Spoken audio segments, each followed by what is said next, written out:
Ce jeudi 13 juillet 2023, les auditions continuent du côté du Vernet, hameau des Alpes de Haute-Provence où le petit Émile a disparu ce week-end. Selon de nouvelles informations, un homme interrogé serait un locataire de passage sur les lieux au moment de cette disparition inquiétante. Mais que s'est-il passé au Vernet, dans les Alpes de Haute-Provence, ce samedi 8 juillet 2023 aux alentours de 17 h? Si est-il la question que se posent tous les proches du petit Émile, 2 ans et demi, disparu après une sieste en échappant à la surveillance de ses grands-parents, mais aussi les forces de l'ordre qui effectuaient un dernier ratissage de la zone ce jeudi, sans bénévoles désormais. Si l'on a appris seulement hier que les grands-parents n'étaient pas seuls avec l'enfant, puisqu'une réunion de famille avait lieu en fin de semaine, les auditions des habitants continuent. Et en ce qui concerne la mère du petit garçon ou un adolescent adepte de la vitesse, qui aurait été mis hors de cause depuis.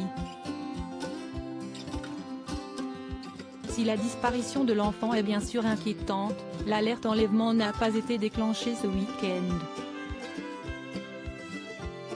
Mais, selon les informations de nos confrères de l'Indépendant, les vérifications portent également sur le témoignage d'un homme présent dans le hameau au moment du drame alors qu'il n'y vit pas le reste de l'année. Il s'agit en fait d'un vacancier, qui avait loué et investi une maison en l'absence des propriétaires.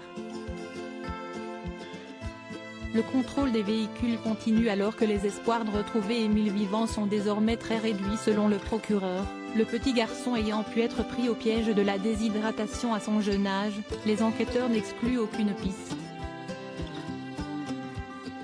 Et cela concerne également celle d'un accident avec un véhicule, aussi bien voiture que tracteur, suivi d'une dissimulation du corps du garçonnet.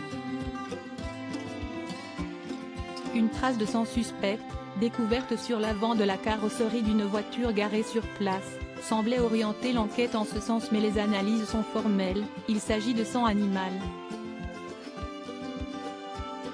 À l'heure où les médiums s'expriment et les langues se délient, décrivant la famille du garçonnet comme sectaire et très tradie, la police compte également continuer d'inspecter et contrôler les véhicules de la zone, à l'image de ce camping-car après appel d'un témoin.